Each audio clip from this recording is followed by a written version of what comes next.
Hi అండి, నమస్తే. Welcome back to Ramya recipes vlogs. ఈరోజు వీడియోలో పుట్టగొడుగు ఎగ్ కర్రీ ఎలా ప్రిపేర్ చేయాలో చూపిస్తున్నానండి. చాలా సింపుల్గా ప్రిపేర్ చేసుకోవచ్చు. దీనికోసం ముందుగా 6 గుడ్లను ఉడకబెట్టుకోవాలి. స్టవ్ ఆన్ చేసి ప్యాన్ పెట్టుకొని 4 టేబుల్ స్పూన్లు ఆయిల్ వేసుకొని ముందుగా గుడ్లని వేసుకొని ఫ్రై చేసుకోవాలి. ఇప్పుడు అదే ఆయిల్లో 4 మీడియం సైజ్ ఆనియన్స్ని అలాగే 2 పచ్చిమిర్చిని చిన్న చిన్న ముక్కలుగా కట్ చేసుకొని వేసుకొని ఫ్రై చేసుకోవాలి.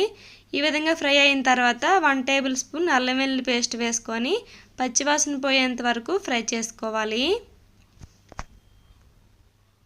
ఇప్పుడు 1 కప్పు వరకు పుట్టగొడుగుల్ని ఈ విధంగా చిన్న చిన్న ముక్కలుగా కట్ చేసుకొని వేసుకోవాలి.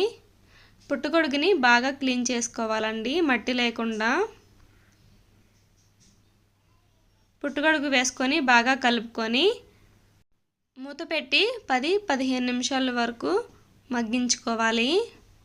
పుట్టగొడుగులో నుంచి వాటర్ వస్తుంది, ఆ వాటర్ ఇంకేంత వరకు మగ్గించుకోవాలి. ఇప్పుడు ఇందులోకి 2 టమాటాలని ఈ విధంగా కచ్చాపచ్చగా ప్యూరీ చేసుకొని వేసుకోవాలి. వేసుకొని 2 నిమిషాల పాటు వేయించుకోవాలి. మూత పెట్టి 2 నిమిషాల పాటు మగ్గించుకుందాం. 2-3 నిమిషాల తర్వాత ఇందులోకి 1/2 టీ స్పూన్ పసుపు వేయాలి. పసుపు వేసిన తర్వాత 1 స్పూన్ సాల్ట్ వేయాలి. అలాగే 1.5 స్పూన్ కారాన్ని యాడ్ చేయాలి.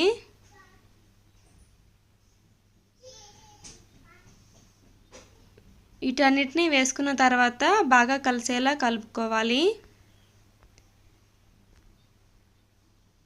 కలుపుకొని మూత పెట్టి 2-3 నిమిషాల పాటు మగ్గించుకోవాలి. తర్వాత మూత తీసి ముందుగా ఫ్రై చేసి పెట్టుకున్న గుడ్లని వేసుకోవాలి.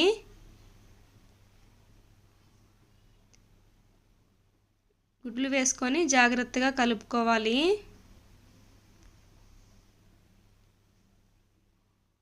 కలుపుకొని ఇప్పుడు ఇందులోకి 1 కప్పు వరకు వాటర్ వేసుకొని ఒకసారి బాగా కలిసేలా కలుపుకోవాలి. ఈ గుడ్లు పుట్టగొడుగు కర్రీ కాంబినేషన్ చాలా బాగుంటుందండి. తప్పకుండా ఒకసారి ట్రై చేసి చూడండి. ఈ వర్షాకాలంలో పుట్టగొడుగులు దొరుకుతూనే ఉంటాయి. వాటర్ వేసుకొని మూత పెట్టి మధ్య మధ్యలో కలుపుకుంటూ ఉడికించుకోవాలి. 10 నిమిషాల్లో దించుతామనగా కొంచెం కొత్తిమీరని చిన్న చిన్న ముక్కలుగా కట్ చేసుకొని వేసుకొని కలుపుకోవాలి. కొత్తిమీర వేసిన తర్వాత 5 నిమిషాలు ఉడికించుకోవాలి.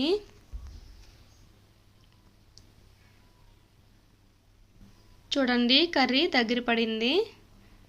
సాల్ట్ చూసుకొని చాలకపోతే ఈ స్టేజ్లో వేసుకోండి. ఇంతేనండి, పుట్టగొడుగు కర్రీ రెడీ అయిపోయింది. ఇప్పుడు వేరొక బౌల్లోకి తీసుకుందాం. ఏ కర్రీ అయినా సరే వండిన తర్వాత వండిన దాంట్లోనే ఉంచకుండా వేరొక బౌల్లోకి తీసేసుకోవాలి. లేదంటే ఆ హీట్కి ఇంకాస్త ఉడుకుతుంది.